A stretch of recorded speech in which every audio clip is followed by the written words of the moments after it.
We will go back to our plenary session, looking at the world through the eyes of young people. We now jump straight to more youth testimonies that will guide us through the trends and give us a better perspective during this Congress. Yeah, thank you, Flor. And I also feel more energized now. So this is a moment for getting this energy, and we'll see how Lipa Černiūtė from Lithuania will also share its energy on stage. Černa, welcome on stage. Hi. Hello. Nice meeting you. Hello. You can sit here. Lipa, yes, please have a seat. Welcome in Paris. How are you doing? I'm good. I'm glad to be here. Okay, perfect. So, Lipa, these days have been filled with challenges, really. And we've been responding to the world pandemic with all the support, and we're turning to Lithuania because the support was absolutely enormous, and also thinking to the support you've been providing to refugees.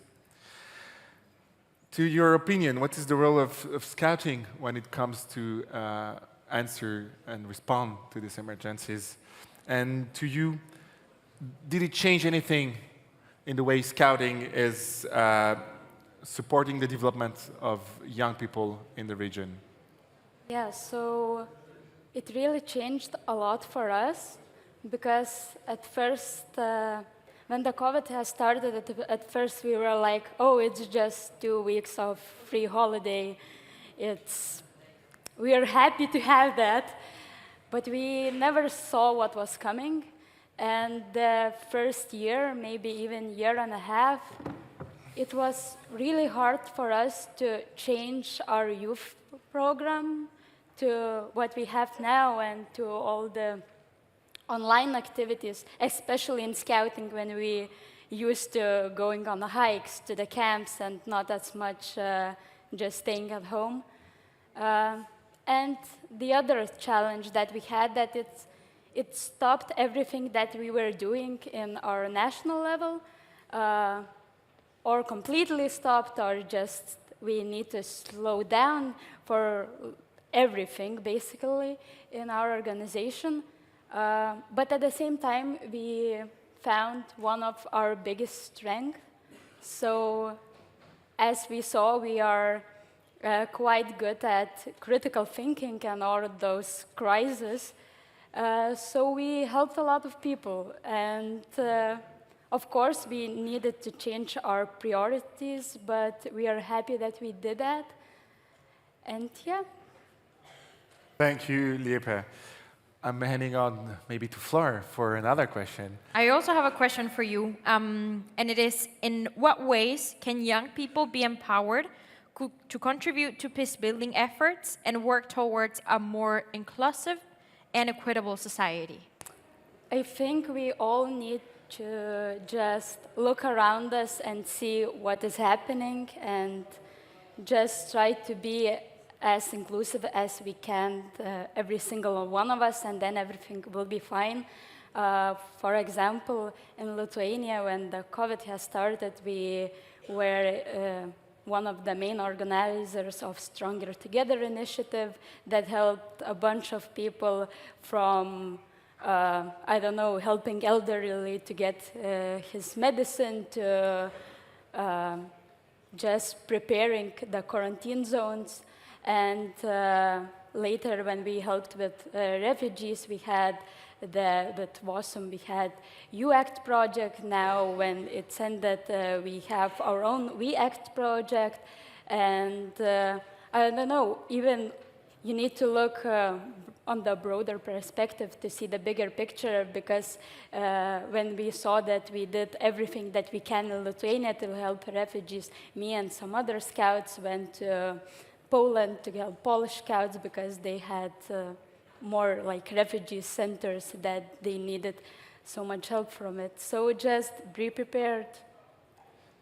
Thank you very much, Lipa. It reminds me what you first said, as like look around. And we all have to remember that scouting comes from this medieval age term, which is oscoltare, which is look around. And this is exactly what you did at this time. So this is you're in the true definition of scouting. Thank you very much. I think we're going to turn on the screen because we have another testimony. I'd like to end on to Jasper. Jasper is in the Philippines, and he's one of our Ticket to Life member. So he's joining us through video. Jasper? I am John Jasper Luna. I am 18 years old and I have been a scout in the Ticket to Life project in Manila since 2014. In 2017, we lost our home due to a fire. 5 days after, my mother passed away due to pneumonia. Scouting and its project in the Asia Pacific called Ticket to Life became my beacon of hope, teaching me how to be resilient through the support system that my family in Scouting provides. The opportunities that Scouting offers to marginalized individuals empower people like me to overcome challenges and develop our full potential. Recently, I was elected as one of the Scout representatives for our city as well as our region. Additionally, I received the honor of being named as one of the 10 outstanding Boy Scouts of the Philippines in 2023. Without Scouting and its commitment to creating a just and equitable world, I wouldn't have achieved these accomplishments. This 4th World Scout Education Congress, let's seize the opportunity and privilege to change the world. Explore opportunities for young people that will empower everyone regardless of race, gender, sexual orientation, or social class. The more we can make the world just and equitable, the more we contribute to creating a better world.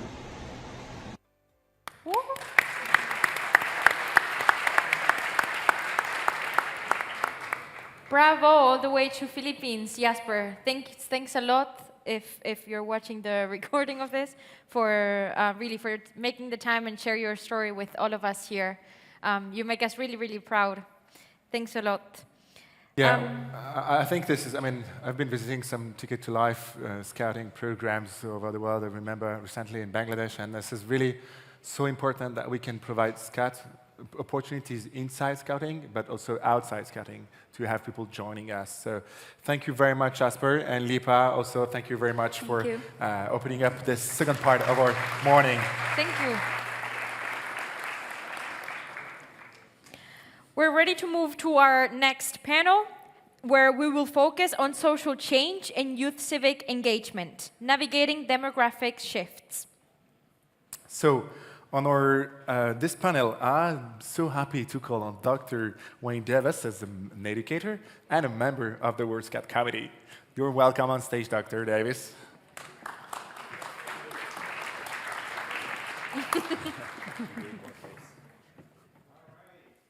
Hello again.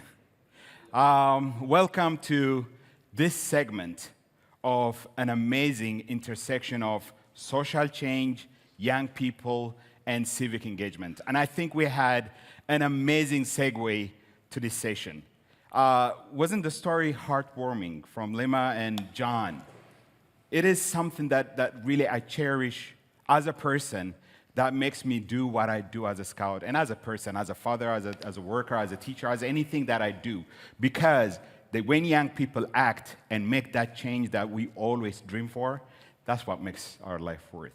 Now, coming to the reality, according to a research in 2023 by Maura Stephens for the Journal of Economics and Sociology, the 3 top barriers to social change and civic engagement are poverty, instability, and inequality.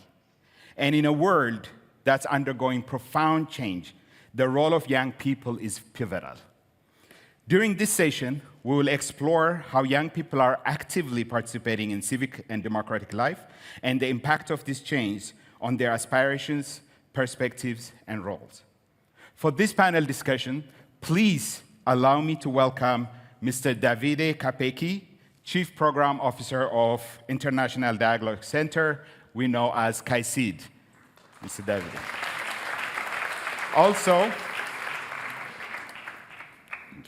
Also, Mr. Eric Delmont, Defender of Children and for France.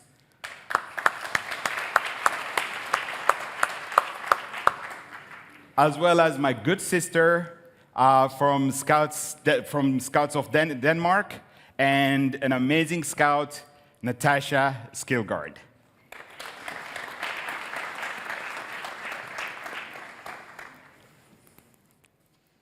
Great to have you. Thank you so much. It's good to have you all here. So before we start, we were supposed to have 2 more speakers for this panel, but unfortunately, due to the Global South challenges that we are facing, both in terms of accessibility and stability, one of our speakers, Minister of Information and Youth Education from Sierra Leone, Mr. Cherner Ba, could not make it due to a situation in his country, and also Ms. Rachel from Duke of Edinburgh Awards could not make it here due to visa issues. So this is a real challenge that we're talking about. When we talk about social change, civic engagement, equity, and equality, this is a real thing. So I just wanted to recognize that and address before moving in. Davide, I'll be starting my questions with you. And before I ask you a question, actually, I want to kind of recognize that we have a very exciting partnership that we've been working for over 10 years, and recently we have renewed it, and we from WASM are extremely excited. And earlier we had an opportunity to talk about the impacts of this partnership had over young people. But my first question to you is, what role do you think our new partnership with you play in providing space and effective youth engagement and combating challenges for young people? Thank you, and thank you for inviting KIC, the International Dialogue Center, to this important event. On behalf of our Secretary General, Dr. Al-Harti, I'd like to convey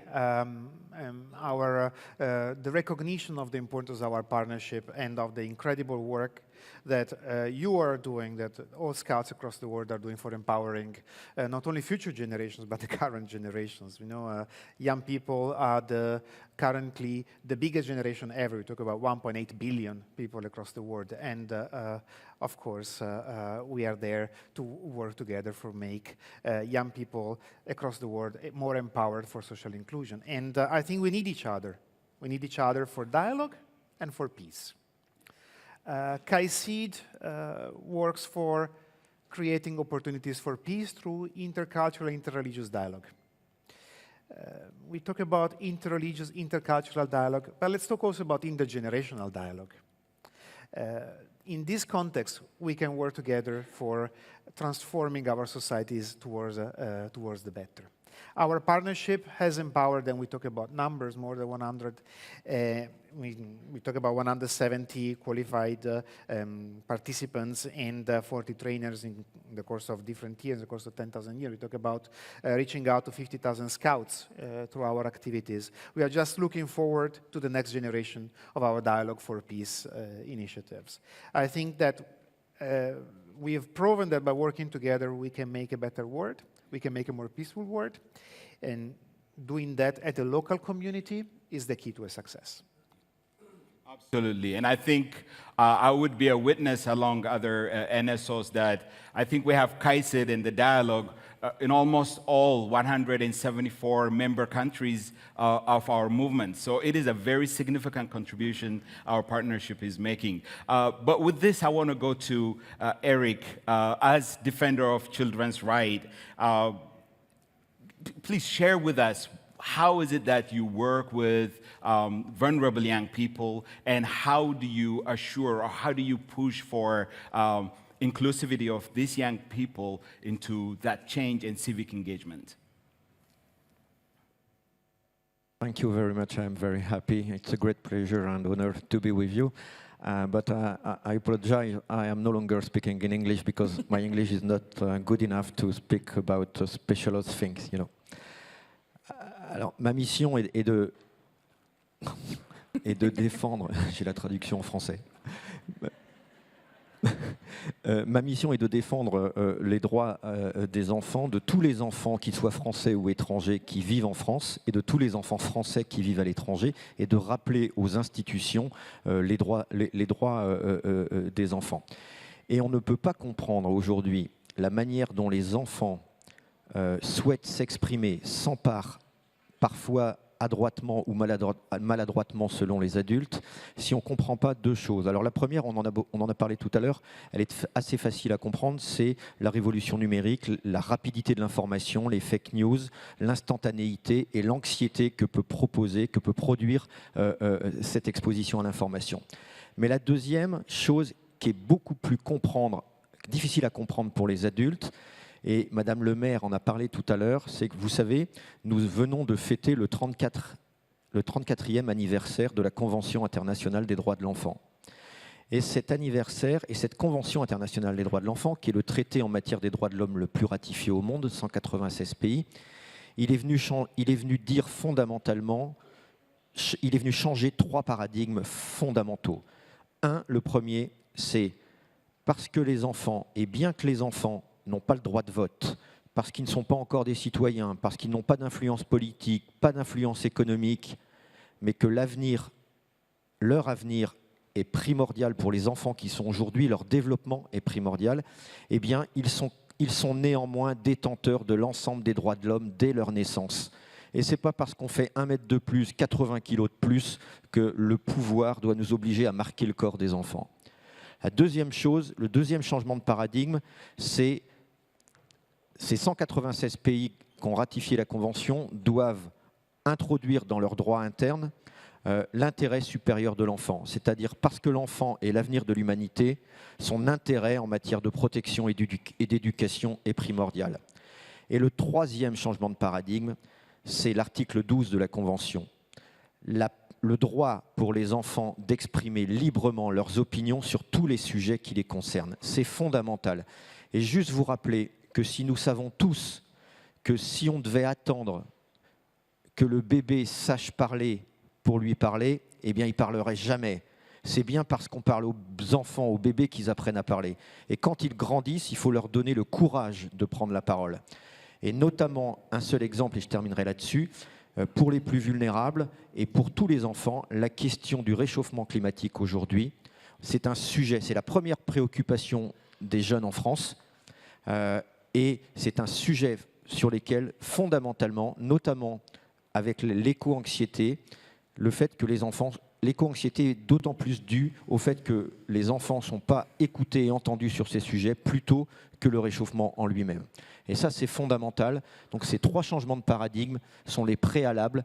Et nos sociétés, qui restent des sociétés fondamentalement patriarcales, ont du mal à reconnaître l'enfant comme un sujet de droit et pas qu'un objet de droit. Il faut passer d'une logique de « les enfants sont des objets de prise en charge » à une logique de « les enfants sont des sujets de prise en compte ». Thank you so much, Eric. Very powerful response. But I want to connect something. I know you work with children and we have the youth. So from your personal, I know you have a history of life in education as an educator, from specialized education to director and all that. So just from your personal experience, and I think that will help our NSO leaders and educators to connect, how do we link what we do with young people, especially kids in vulnerable situations, to teenagers and help them access that path into adulthood through social change and civic engagement? Je crois fondamentalement que dans cette optique que je viens de dire, où les enfants doivent être considérés comme sujets de droit, il faut plus que jamais organiser la prise en compte de leurs paroles. Et par exemple, je viens de remettre au président de la République notre rapport annuel sur les droits de l'enfant, intitulé « Le droit au sport, à la culture, au loisir ». Et pour faire ce rapport, je rencontre des dizaines et des dizaines d'experts. Des professeurs de pédopsychiatrie, des professeurs de droit, des gens des grandes administrations, des universitaires. Et je rencontre aussi ce que j'appelle des experts de terrain, des éducateurs, des animateurs, des bénévoles, des infirmières, des enseignants. Et j'organise une consultation partout en France. Cette année, c'est 4000 enfants qui ont participé à cette consultation. Des enfants qui sont à l'école, des enfants qui sont dans l'éducation populaire, l'engagement, des enfants qui sont en situation de vulnérabilité, accompagnés en protection de l'enfance, en situation de handicap. Je suis même allé, je dis même parce que ça ne va pas de soi, on n'y pense pas souvent, je suis allé dans 6 prisons françaises où il y a des mineurs, pour dire à ces jeunes, c'est pas parce que vous êtes dans un lieu privé de liberté que vous n'avez pas le droit à l'éducation et à la santé, et donc de prendre en compte cette parole. Et à travers cet exemple, je viens dire au gouvernement français, voilà un exemple où les enfants participent à une politique publique. Ces 4000 enfants, ils m'ont aidé à rédiger, à travers leur expérience, leur vécu, ce rapport, et leur parole est complètement intégrée à côté, en même temps que la parole des experts. Donc c'est une démonstration possible. Dans mes métiers précédents que vous avez rappelé quand j'étais éducateur, c'était au quotidien que je faisais. Ça, de faire en sorte que les enfants puissent directement avoir accès aux juges, aux décideurs, et pas uniquement que les enfants disent leur parole à un adulte qui va le dire à un autre responsable, Et vous savez qu'en France, on aime bien cette technostructure-là. Donc c'est ça qui est fondamental, plus que jamais d'écouter les enfants. Sinon, si on ne les écoute pas, ils passeront à l'acte. Thank you so much, Eric. Now, let me move to Natasha. Besides your remarkable history and success in the work that you do, first as a youth voice through the European Union, and now as the Secretary of the Embassy of Denmark in my old home, Addis Ababa, you are a very passionate scout and the board member of the board of the National Scout of Denmark, particularly passionate about meaningful participation and engagement of young people in governance. My question to you is, how does the movement contribute in instilling civic values in young people? And how have you witnessed values shaping their engagement in social initiatives? Thank you so much, David, for that question. I think when we look at scouting, civic engagement is at the very core of what we do. I think, to me, if we looked up the definition of civic engagement, there should be a picture of scouting and guiding, because it's in our methods, it's in our meetings, in our camps, on a weekly basis, annual basis. Everything we do, from my perspective, centers around civic engagement. I mean, when we look at the Scout method, the reason we're gathered this weekend to discuss how we develop young people, I mean, we empower young people to take responsibility not only for themselves, but for the communities and the world that we're a part of. And that happens on local level, that happens on national level, that happens on a global level. And I think especially the key aspect of what we do and how we engage children and young people on a weekly basis in our local scout groups, we empower them as individuals, but also as teams, as patrols, to actually take responsibility, to make positive impact, whether that starts in your own little village or whether that starts on a bigger scale. That's very, very different depending on where you come from. And looking at, I mean, I don't think I'm the one who should promote any projects, because look around. Look at the Scout donation platform. Look at all the different stories that WASM is able to tell from local level, where Scouts and Guides are doing an amazing job in creating positive change. I mean, climate justice, climate change, SDGs, even meaningful youth participation in governance, which is my darling. I mean, we're a youth-led movement. That starts from local level in our groups, where we actually empower young people to be part of the group boards. We empower them to be part of decision-making. That should continue on national level and global level as well. And I think for me, that's where we really see scouting and guiding making a difference, is that we put young people at the forefront of what we do. We allow them to make mistakes. We're not expecting anyone to be perfect, not at all, learning by doing. And that goes for civic engagement and social change as well. Absolutely. Thank you so much. Davide, let me come back to you, and I'll use that concept of youth making change in communities. What can Dialogue for Peace do to kind of engage more young people to get into that work? Yeah, we believe in the strength of transformative dialogue. And transformative dialogue is just like empathy, can be learned. and should be learned and addressed as a process. I think Dialogue for Peace will enable hopefully hundreds and thousands of young people in the next years to believe in the power of transformative dialogue. Which is also the core of what we do at KIC and we want to do together with you in the next years. It is about making sure that through dialogue, I engage with an open mind to transform not the other, but transform myself and to get enriched. And it's only through that sort of authentic, transformative, good faith that we are able to make our communities better and more peaceful. I'd like, if you allow me, also to mention another couple of instruments that we have at KIC that would also allow young people and young leaders to be empowered for meaningful transformative dialogue in their communities. One is the 360 dialogue initiatives that we have developed in the Arab world in the past year. And just to give some examples, we have 25% of the partner organizations of this framework program are youth organizations out of 140. We operate in 12 different countries, 2,000 young people as data beneficiaries for transformative dialogue initiatives that KIC supports directly, not only financially. We have an agreement together with Arigato International, which is a dear partner of ours, for creating a training course for ministries for education in Africa and in Asia, and would like to expand that, on ethics education.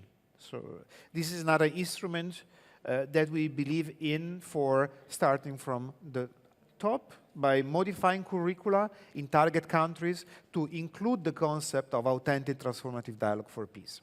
And lastly, to mention another tool beyond our Dialogue for Peace initiatives, in the framework of our Europe region programs, next year, we will develop a new instrument for providing micro-grants to young people and youth organizations, and encourage all of you that are active in Europe and beyond for creating, again, opportunities for meaningful participations in not only in interreligious dialogue and intercultural dialogue, but also in intra-religious dialogue. We all believe in the power of spirituality. Some of us call this God, some of us, as you know, we call it a soul. We have all our names for that. At KIC, we believe that all beliefs are equal and have the same right and should be supported in a transformative dialogue perspective. Thank you so much. I know I have so many questions to follow up with each of you, but given the time that we're really pressed with, I invite all participants to take the moment during break times, networking times, and to really delve into the different aspects of social change and civic engagement. So with that, I will wrap. But before I wrap, I just, in 2 words or less, I would ask you, Eric, on a strategy. What are 2 strategies you would say to involve these voices and really make civic change a reality? And to you, from the Scout perspective, but the same grassroots base, that to impact. Just 2 words from each of you, please. Je crois que vous avez tout à fait raison de continuer à créer une forme de contexte qui protège les enfants de l'anxiété du quotidien par l'expérimentation au sport, au loisir, au jeu, au contact avec la nature, à la prise de risque. On ne supporte plus la prise de risque. On emmène nos enfants jusqu'à la porte de l'école. Et en même temps, on leur demande d'être adultes avant tout le monde. Avant eux-mêmes, on aime nos enfants, mais peut-être moins leur enfance. On voudrait qu'ils soient très, très vite autonomes. Donc je crois que l'apport du scoutisme, c'est cette capacité de garder les valeurs fondamentales de l'altérité, de l'empathie et de la rencontre avec l'environnement, la nature. Et ça, faut le garder parce que nos modèles éducatifs ont tendance à le perdre. Thank you. Thank you so much. Natasha. Maybe just 2 short points in terms of civic engagement. I think that plays a key role in how we stay relevant as a movement. A wasn't fit for purpose is a wasn't fit for young people, and I think that's really where we have to look ahead in ensuring that we stay adaptable, that we stay relevant, and part of that is making sure that our why is strong, but our how can change and should change. We're so to say, old movement at this point, but we keep changing, we keep adapting, and part of that is civic engagement. It's engaging with the world, it's empowering our young people to make a change, and it's empowering them to actually have that confidence and will and passion and commitment to take responsibility for the world that we're a part of. Thank you so much. Please, everyone, let's give a round of applause to our panelists. Thank you so much. Let's continue this conversation and back to the MCs. Thank you so much.